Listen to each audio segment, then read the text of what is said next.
আমরা ওয়াকাফ বিল রিজেক্টের জন্য সমর্থন করছি, যেন এটা ইমিডিয়েট রিজেক্ট করা হোক।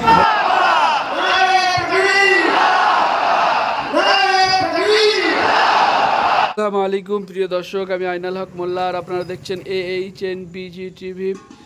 কলকাতা মৌলালী রামলীলা ময়দানে হযরত মাওলানা সিদ্দিকুল্লাহ চৌধুরী 2025 যে ওয়াকফ সংশোধনী বিল সংসদে পাশ হয়েছে তার বিরুদ্ধে একটি প্রতিবাদ সভা ডাকেন।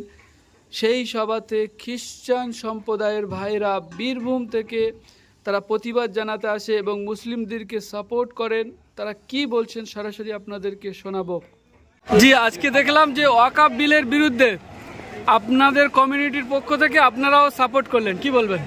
আমরা ওয়াকাফ বিল রিজেক্টের জন্য সমর্থন করছি, যেন এটা ইমিডিয়েট রিজেক্ট করা হোক। এবং আমরা সকল মুসলিম ভাইদেরকে সমর্থন করছি, তারা আমরা একজোট হয়ে আমরা এই যত মাইনরিটি, শুধু মুসলিম ভাইয়ের জন্য নয়, খ্রিস্টানদের প্রপার্টিও তারা হড়প করতে চাইছে এবং বুদ্ধিস্টদের প্রপার্টি হড়প করতে চাইছে, সকলে পড়ে। আমার সঙ্গে আছে বীরভূম থেকে সিরাজুল ভাই এসছেন, উনি ইমাম, এবং ইনিও জানেন যে আমরা সকলে মিলে একসঙ্গে, ওনার ওখানে গেছিলাম, আমরা একসঙ্গে বলতে চাই একটাই আওয়াজ যে আমার হক আছে সেটা যেন পায়, দেশের সন্ধান যেন সেটা যেন আমরা মানি। মন্ত্রীদেরও মানতে হবে, তাদেরও কর্তব্য আদিত।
এবং আমাদের যে মূল ধর্ম সেটা হচ্ছে আমরা সত্যের পক্ষে থাকবো, আমরা সত্যের পক্ষে থাকবো, আমরা কোনো ভুল কাজ করবো না, আমরা প্রত্যেকটা হিন্দু ভাই বোনকে স্নেহ করবো, রেসপেক্ট করবো এবং সম্মান করবো, ভালোবাসবো। কিন্তু যারা তাদের উস্কাচ্ছে, তারা যদি কিছু করার থাকে আমরা অবশ্যই আইনি পদক্ষেপ করবো।